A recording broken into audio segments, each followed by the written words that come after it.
The David Pakman Show at davidpakman.com.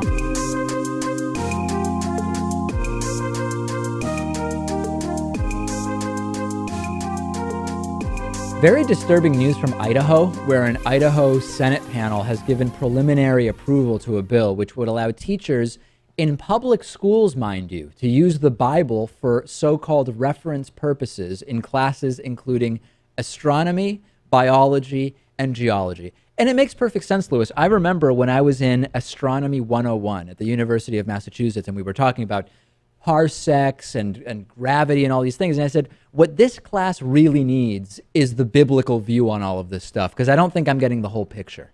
I think we used to use the Bible all the time. See, when the projector wasn't high enough, Right. we would put the Bible under it. I think that's the best use for it in science classes. A Democratic senator questioned why this is even necessary, because the Bible can already be used by teachers in public schools to make to highlight biblical allusions in history and literature. But State Senator Nuxall, who is the sponsor of this, said, no, we need this bill in order to highlight the importance of using the Bible in astronomy and biology and geology. She said also, a lot of teachers are scared to use the Bible. I haven't met any of those teachers, Lewis. And then State Senator Janie Ward Engelking, who's a Democrat, reminded Nuxall that her measure could also allow other religious texts to be used in school. But the Republican lawmaker said, no, this is specifically about the Bible because the Bible is embedded in American culture. I can guarantee you, Lewis, that the second a teacher says, hey, today for geology class, the Quranic view on erosion, State Senator Nuxall is not going to be pleased about that. No, she would, Dave, I don't know what she would do. She would probably spontaneously self-combust. But yeah, of course, it's always about Christianity, and they're not afraid to admit that. The state senator who is doing this entire thing, Cheryl Nuxall, is, just to give you a little bit of context is important. This is the same politician who compared the Affordable Care Act to the Holocaust in 2013, which, as we know, is sort of the calling card of extremist right-wing lunatics. There's no doubt about what this actually is. It's an attempt that's not even that subtle to put one particular set of religious beliefs back in the classroom. And as we know, Lewis, this specifically applies to Christianity. What exactly is the expectation of public school education when you insist that the arbitrary religious texts of one religion be part of a modern science class? I mean, how is that going to prepare students to enter the real world outside of maybe working at like that Kentucky creationist theme park? For the most part, having a biblical view on astronomy doesn't prepare you for the real world. Yeah, like our education system isn't bad enough already. But there are instances of this that pop up now and then. Luckily, this is a battle that we're winning. And more often than not, this type of stuff is being removed from the classroom. Have you seen the textbooks in Texas? Yes, I have. I'm aware of Texas, but Yeah. hey, look, in Louisiana a couple of years ago, we Yeah. discussed how the, I think it was the New Orleans It school was like district. one particular parish, I think. I mean, It was, but it was. I mean, it was one that encompassed a lot of schools and a lot of students. But I think and it they was did what- away with all of this It's nonsense. what we would call a small victory. But these small victories are happening too. Yeah, the small victories do happen. Hey, listen, at least the great thing is in astronomy now, they can start teaching that the sun revolves around the earth, and they can say, look, hey, the Bible, science. I mean, we're allowed to do this. We have a bill that says we can do this.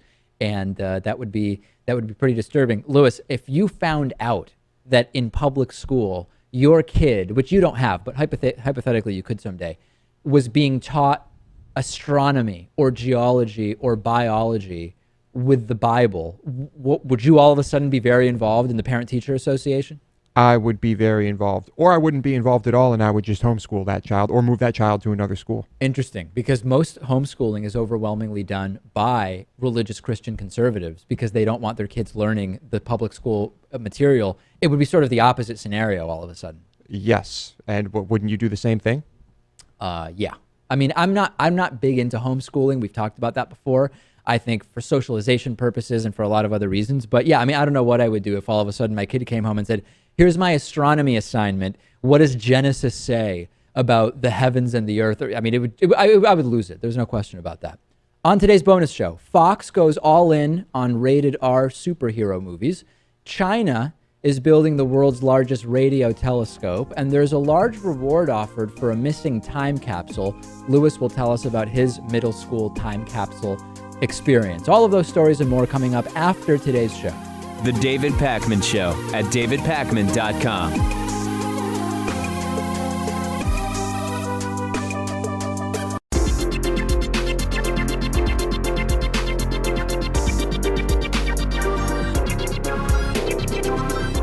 The David Pakman Show at davidpakman.com. The David Pakman Show is viewer-funded media. Sign up at davidpakman.com/membership. Think about, if you have cable, how many of those channels you watch and how much you pay. And then consider that for just pennies a day, you could be directly supporting The David Pakman Show, helping us to continue our growth. Today's new member of the day is Ethan Slattery. Ethan, thank you so much for being a David Pakman Show member. Join Ethan and get instant access to all of the exclusive member benefits at davidpakman.com/membership. And you can also support our work with any Amazon shopping that you do by going to davidpakman.com/Amazon. 7 years ago this week, Lewis, President Obama got his recovery bill passed. The president was selling it up until the last second when it was signed in Denver, Colorado, even afterwards.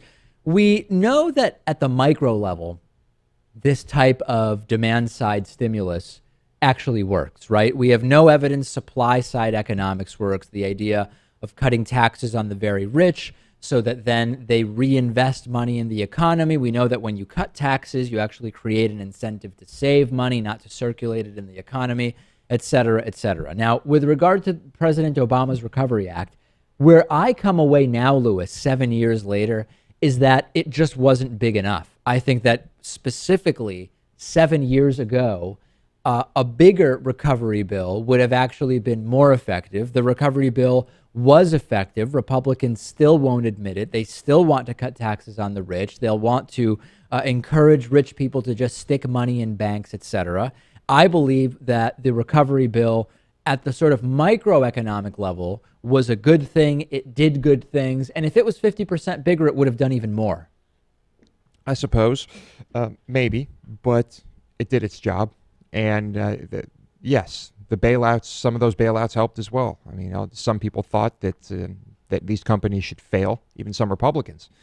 I mean, overall, I think back then his economic policies, they helped revitalize the economy. Now, as we've spoken about, and this is really the meat of this discussion, we've spoken about this with economist Richard Wolff.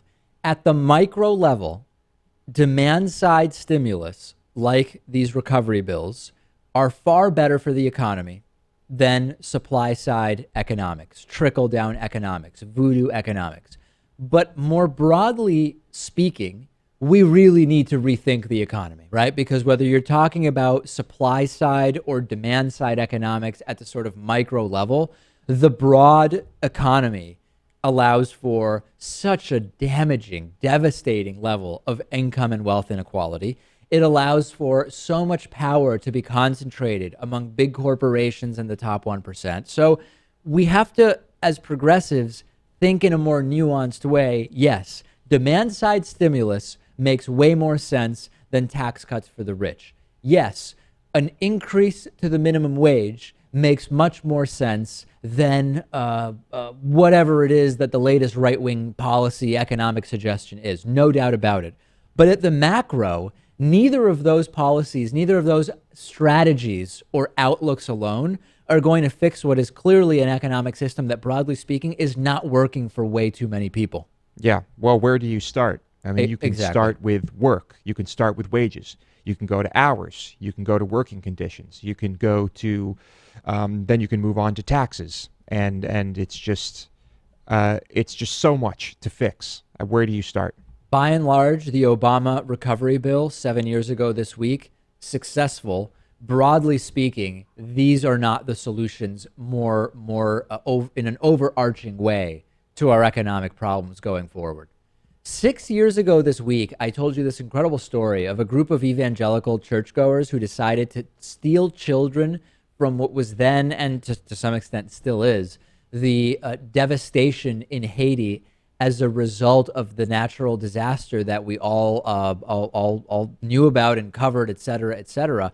And the goal of this evangelical group was to take Catholic Haitians and convert them to be Baptists. And fortunately, some of these scammers, as I like to call them, were arrested before leaving the country with any kids. 10 U.S. Baptists were detained trying to take 33 kids from the earthquake-shattered Haiti without any government permission. They say, hey, we were just trying to do the right thing. We were trying to give Christian principles to the Haitian children. They were already Catholic, so didn't they already live by Christian principles? I mean, it's just completely and absolutely ridiculous.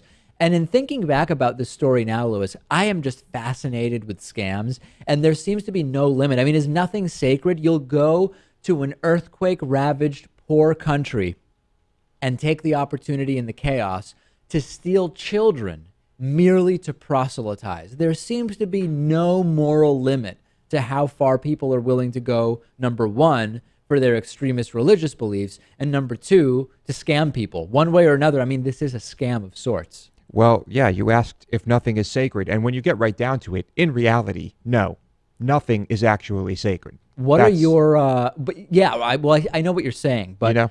What is your assessment, though, of someone who is willing to steal kids? I mean, it's hard to imagine something lower than stealing kids to prop up your particular brand of Christianity. I think they're so delusional that they think they're doing great work. They think they're doing God's work. And they're stealing a kid, and they're thinking, I'm saving the world. I'm going to proselytize. I'm going to save this child. The ends justify the means.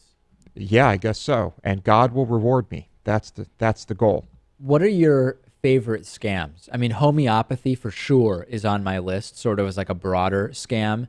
At the more micro level, those Nigerian email scams where people say, hey, you know, Barrister Johnson, whatever, has left money to you. I need help getting it out of my country, etc. The IRS scams, when we get closer and closer to tax day, where people call you and they say, hey, the IRS could come for you. We need you to pay this $1,500 fine.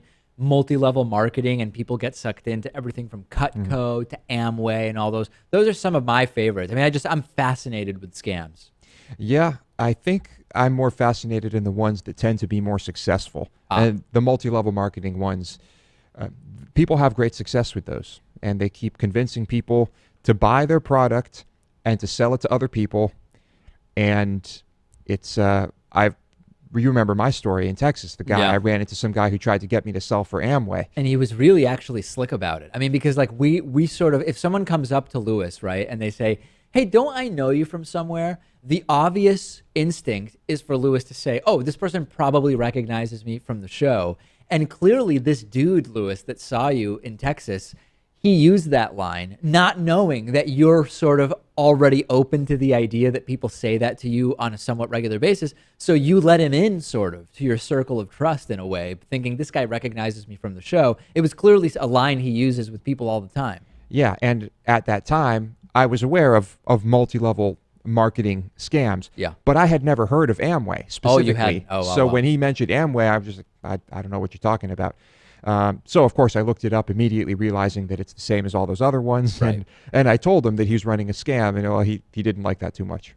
Last week's classic interview that we went back to was when now Senator Elizabeth Warren visited our studio, which at the time was in Greenfield, Massachusetts at Greenfield Community College. And that plays into this flashback where 4 years ago, a Republican stalker showed up at our studio in Greenfield, Massachusetts. And the story is that Elizabeth Warren and some of her campaign staff came to our studio so that Elizabeth Warren could do an interview with us. It was a great interview. We aired it last week on the show. It's on our YouTube channel. You can check it out. She was being followed by a Republican tracker who just followed her around to all of her campaign events with a little handy cam, basically a small handheld camera.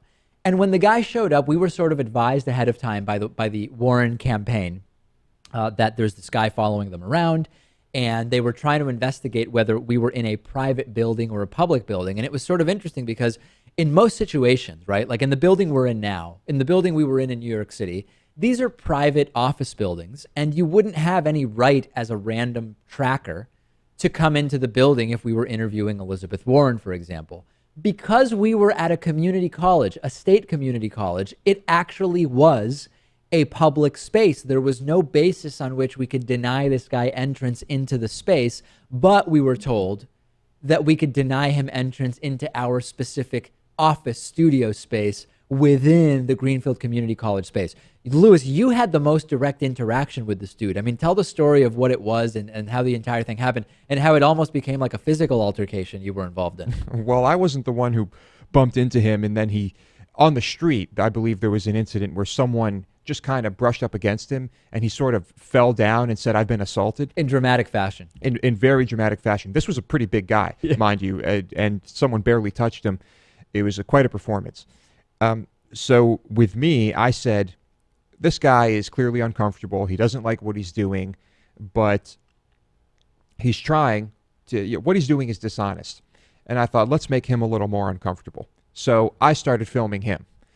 And I don't remember many of the specifics, but I knew I was making him uncomfortable. I was filming him, asking him questions. He was filming me, filming him, filming me. And it was just a ridiculous situation. Have we had any similar incidents since? I can't really remember. I mean, we obviously have had a lot of digital stalkers, but this was a situation where, and we weren't even really the ones being stalked. It was really Elizabeth Warren, where this guy just would not leave. I'm trying to think if there have been any similar incidents at all when we've been at conferences or anything like that. Not really, right? No, but there's always someone who will walk into frame and start saying crazy things, but they usually aren't even aware of who we are. They just see an opportunity to inject themselves. I think that as we do more primary interviews, and we have the primary here in Massachusetts coming up at the beginning of March and the election goes on, I think there will, and we'll announce some of these things that will be going on. We will definitely be in locations between now and the election where the possibility for photo bombers or whatever, camera bombers to appear, and candidate trackers and all of these different things. But something to look forward to, right? I mean, it does make things interesting, if nothing else. Yeah, if you can have a good chuckle while you're getting footage, talking to voters, working, it's a good day. If someone tried to goad you into some kind of physical reaction, would you do everything you can to not fall for the provocation, especially since more than likely it would all be on camera? Like, would you really try to resist, as opposed to some of the times you've described when you've had to, quote, choke someone out when you were working the door at a bar in Austin, Texas? I didn't choke anyone out, but I mean, I put someone in a headlock, but I didn't choke them out. Yeah, There's headlock. a big difference. No, true. I stand corrected. One might kill someone, the other not so much. Well, I mean, I'm pretty good at keeping my cool. Right. So I don't think that would be a problem. Yeah. Yeah. Okay, good. Well, something to look forward to over the summer. No question about that. Let's take a break. Make sure to follow us on Facebook, facebook.com/David Pakman Show, and check out behind the scenes pictures and videos of the studio by following me on Instagram at david.pakman. Back after the break. The David Pakman Show at davidpakman.com.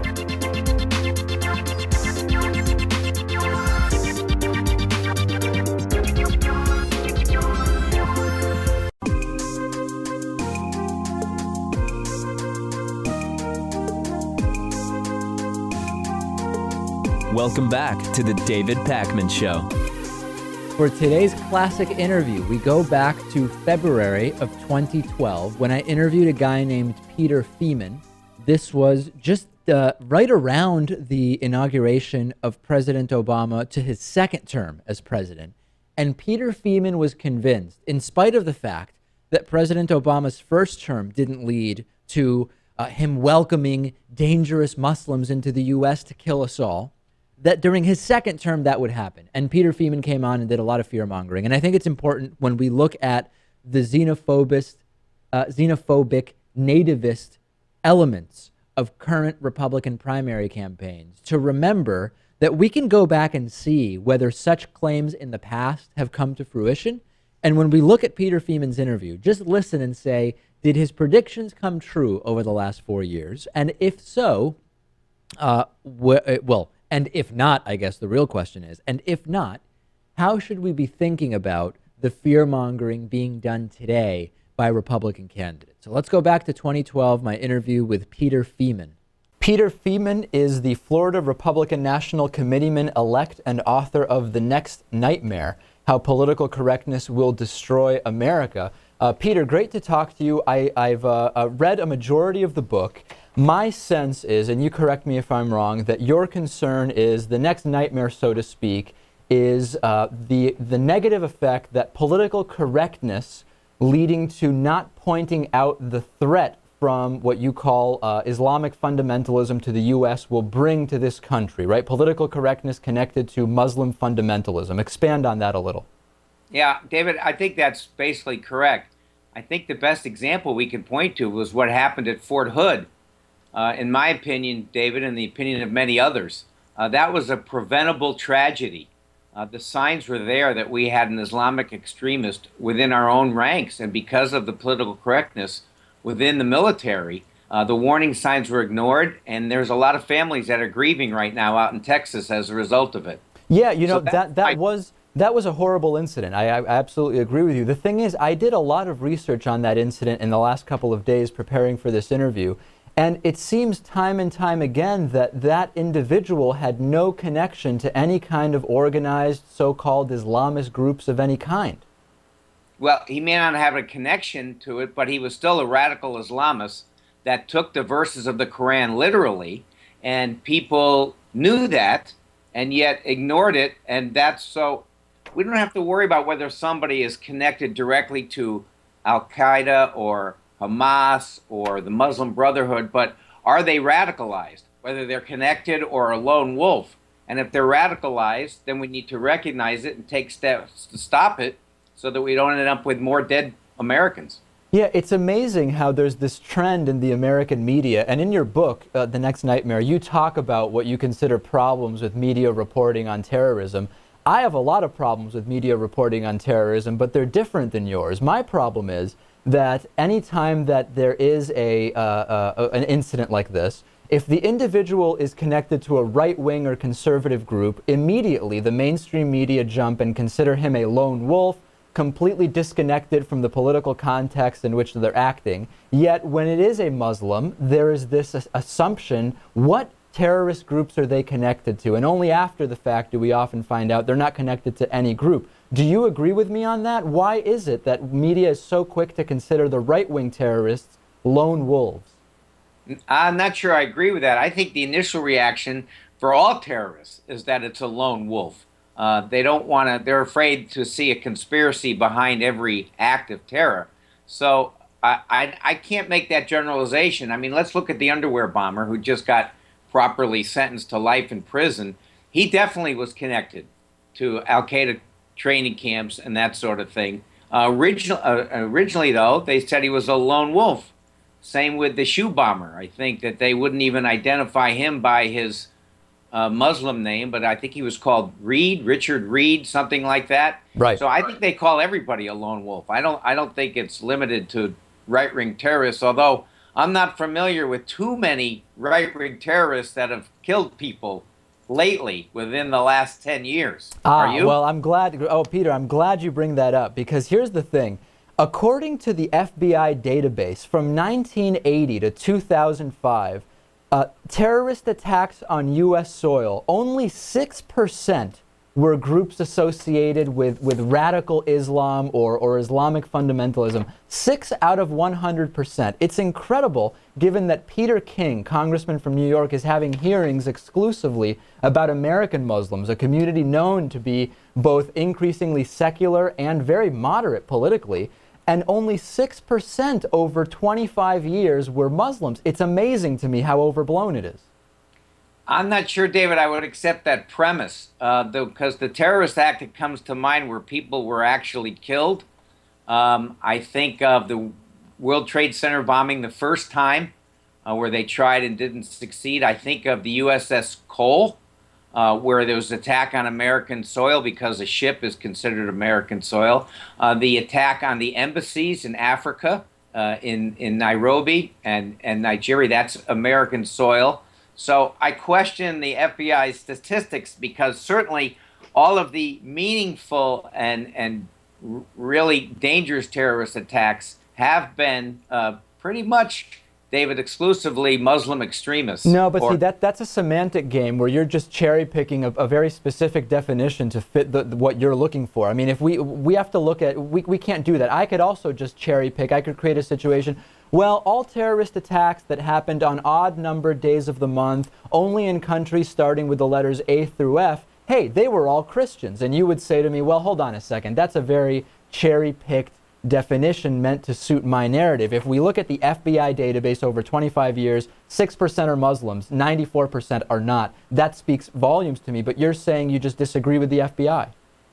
Well, I'd like to hear what their examples of terrorism are since 1995 from right-wing extremists that actually killed, maimed, or hurt somebody or seriously damaged property. And if they're there, I'd certainly be willing to write about those too, because the bottom line is American security. And yeah, the list is extensive. The list is very extensive. Let me shift to another topic here, which I think you also talk about in the book, which is that of Sharia law. And Sharia law is something we've heard about more and more. We talked to this pastor, Terry Jones, also from Florida, who wanted to burn Qurans because of what he considered the infiltration of Sharia law in the United States. And we hear from different politicians, including Rick Santorum, widely considered the most conservative Republican candidate at this point, this fear of Sharia law taking over the United States. And when I did some research into this, and we talk about this all the time on the show, many people talk about their fear of Sharia law and all that brings with it. But when I look at some of the proposals from supposedly mainstream Republicans, I mean, we see Rick Santorum proposing jail time for abortion doctors performing legal abortions because his religion says that that's wrong. That sounds like Christian Sharia law to me. When we talk about forcing sonograms for abortions in spite of what doctors would recommend because of religion, that's Christian Sharia law. I mean, Kentucky is considering funding a Noah's Ark replica with state money. That's a religious thing. That to me sounds like a Christian version of Sharia law. Tell me where I'm wrong. Well, I haven't heard of anybody actually getting killed in North America because of Christian doctrine. Yeah, Dr. George Tiller. Dr. George Tiller performed legal abortions.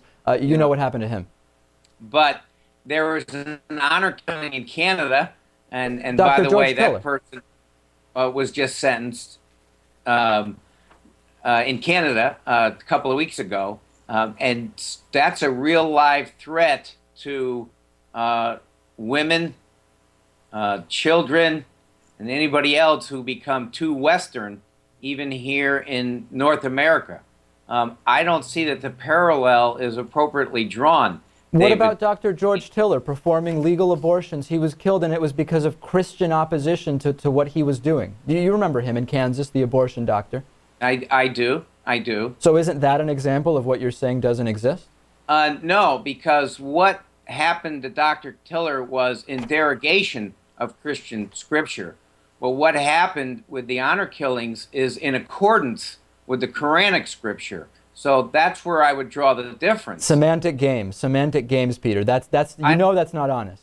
No, it is honest because the Quran will command a killing. Christian scripture doesn't command a killing anywhere that I'm aware of. Absolutely, so Christian. No, Peter, you're being this is what many of the people who write books like you say, which you know that there is plenty of violence mandated in Christian scripture. Everything from stoning your daughter if she can't prove she's a virgin on her wedding day. If men simply cut their hair short, that is considered an abomination. I mean, you know that you're cherry picking when you say there's no violence in the Bible.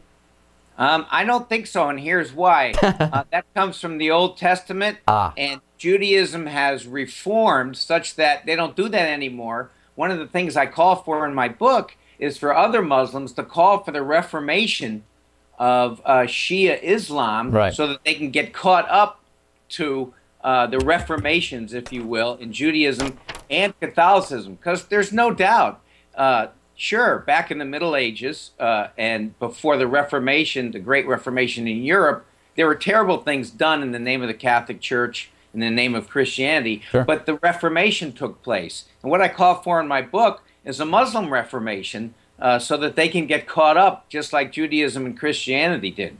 All right, Peter Feaman, the book is The Next Nightmare. I wish we had more time. We'll have to agree to disagree. I think we can agree on a couple of basic facts. You've written this book. The book exists, and there is violence in the world from a number of places. Maybe that's as far as our agreements are going to go, but it's a great conversation. I appreciate having you on. I think we would agree that we want to stop the violence. We certainly agree on that. Peter Feaman, thank you very much. All right, you're welcome, Dave. The David Pakman Show at davidpakman.com.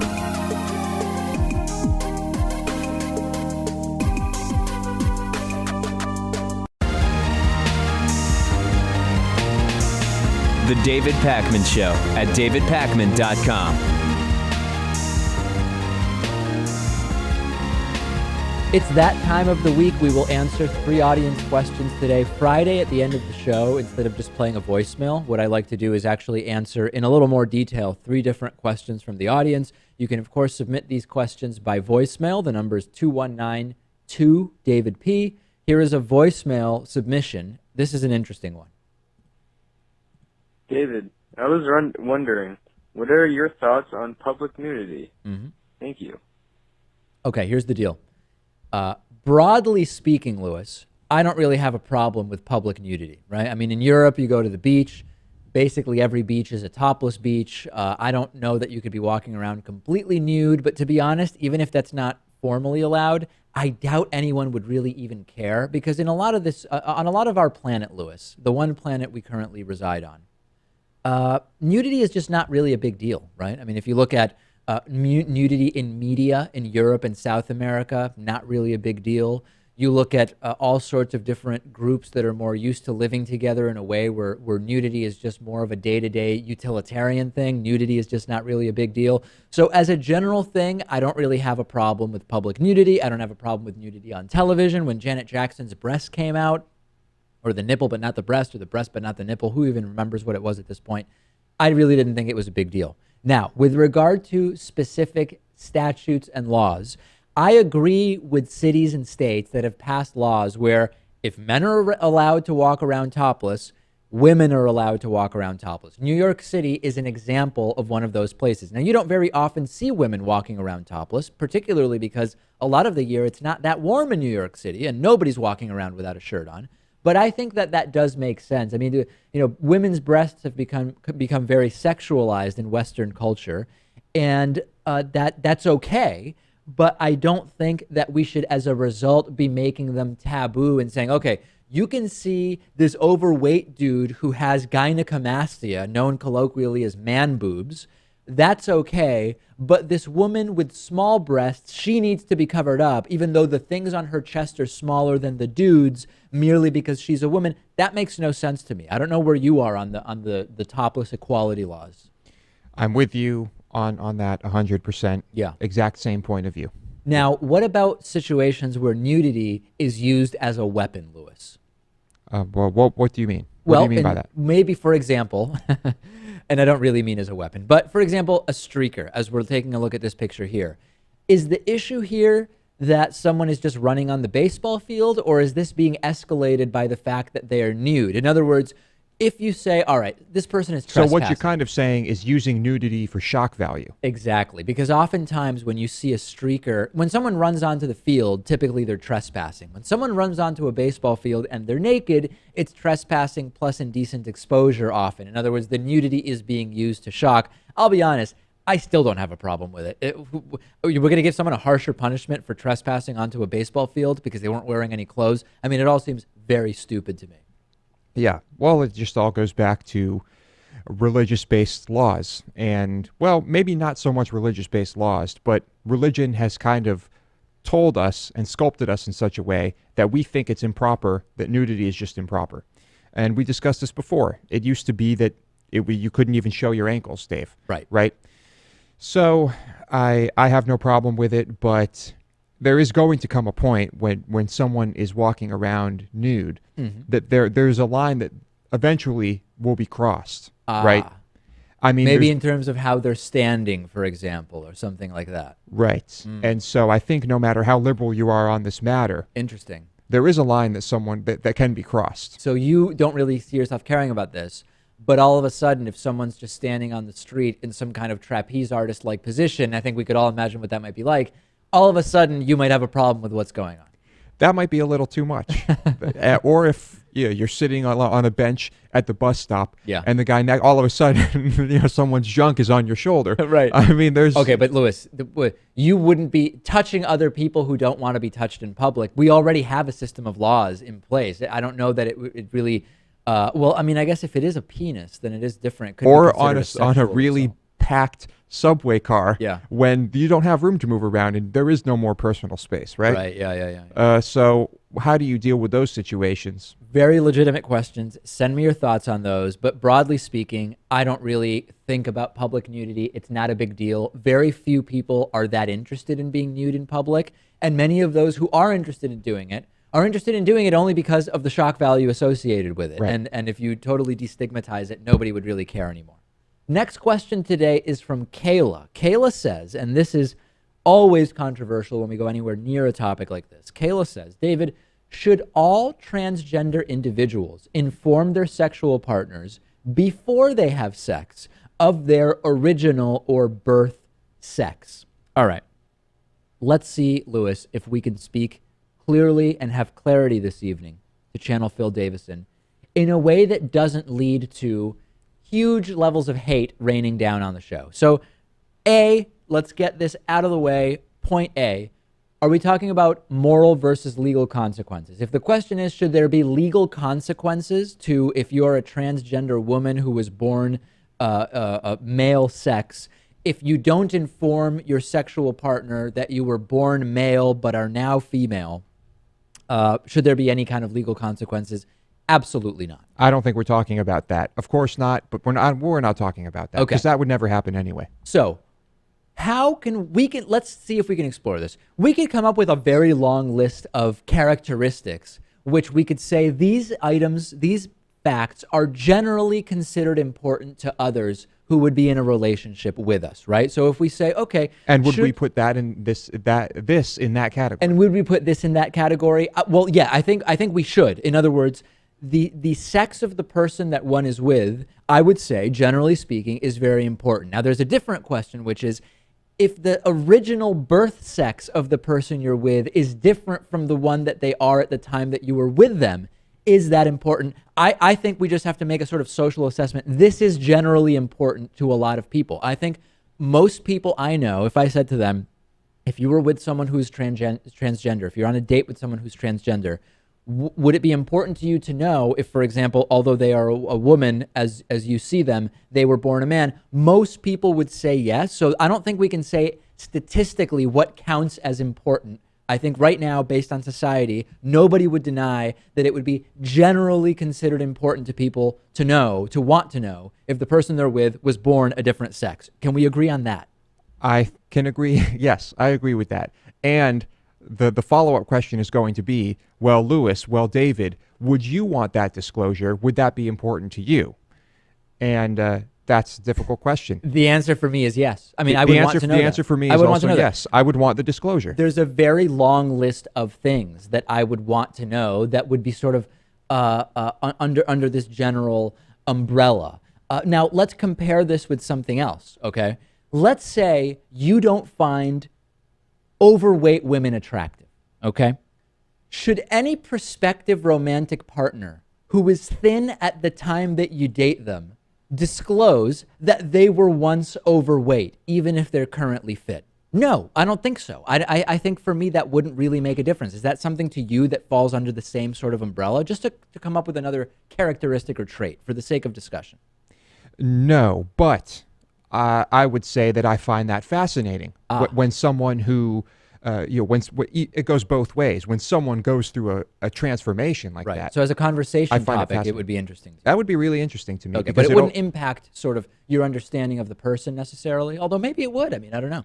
Well, it would impact your understanding of that person. Yeah. But how, I don't know. That depends on the individual. But certainly it would give you a different idea of that person. Okay, so I think we can agree that generally speaking, based on where society is today, most people would consider it important to know if the person they are on a date with was at one point The opposite sex. The opposite sex. Fair enough. Now, Why is it that that is important? Let's explore that. Well, yes, there is stigma currently associated with having sex with a transgender person. If we lived in a society where transgender individuals were not stigmatized in the way that they are, it probably wouldn't be as important to as many people to know whether they are on a date with someone that at some point was the opposite sex, right?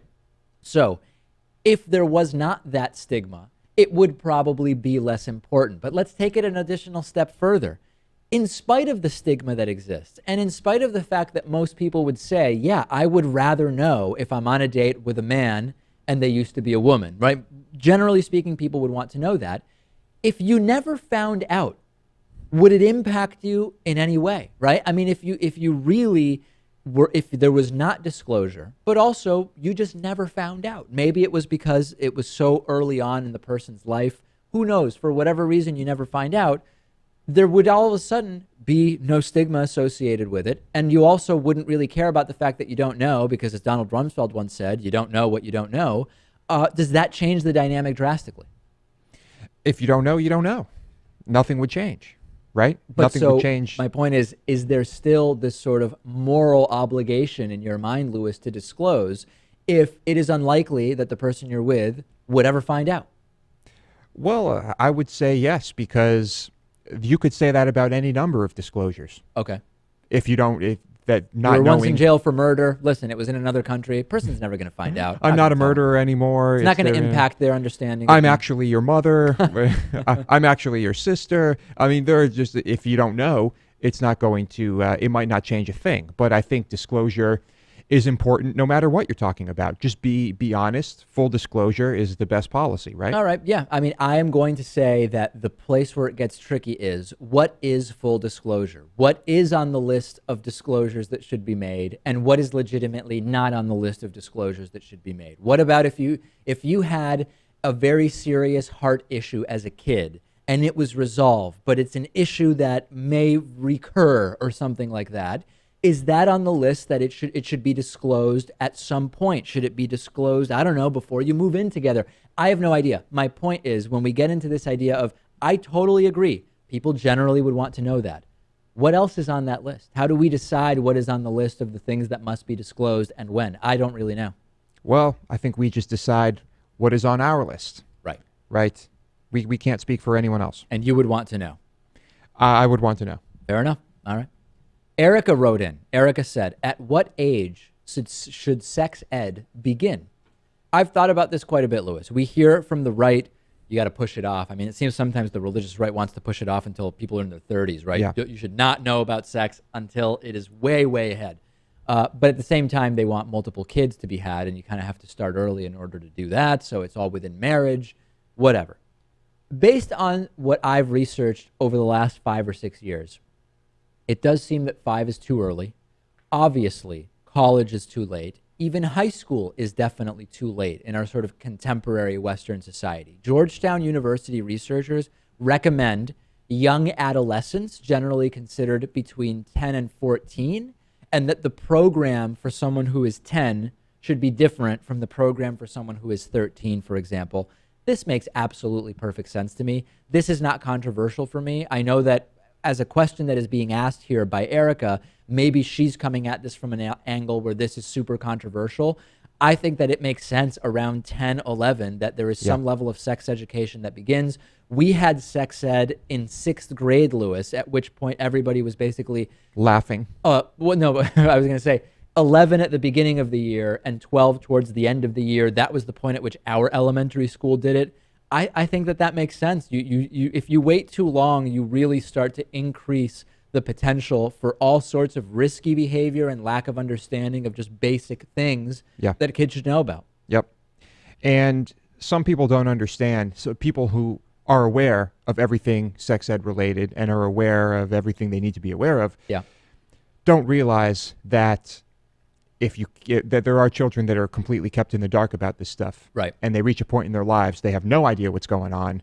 It's a bad situation. But then the question is, hey, listen, you're not the parents. The schools aren't the parents. So if the parents want the kids, just because you are a parent Yeah. does not mean you know what you're doing. No, absolutely. But Yeah. the question is, do you still have the legal authority to decide. Oh, well, here's the thing.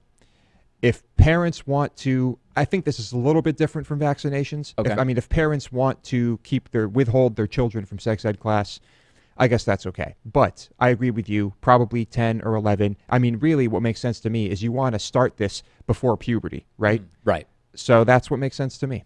I think that your point about the withholding, we're really talking here about at what age should sex education start, not should parents be able to opt out of classes. I mean, that's a sort of separate conversation. From the point of view of development and what educational studies and research studies from the pros have shown us, it seems that early adolescence between 10 to 14, and I would even argue that 14 for most people in contemporary society in the West is probably too late to start, Lewis. I'd say 10 to 12 is a more reasonable range. That's where I am. And if you disagree, let me know specifically why. But if you think it should be younger than 10, I would be interested in hearing from you. We hear all the time from people who think it should be older than 14, that we sort of know what their arguments are. If you think it should be younger than 10, let me know and tell me why. What a bonus show we have for you today. I don't even have time to tell you what is on it. Sign up at davidpakman.com/membership to get instant access to the exclusive world-famous bonus show.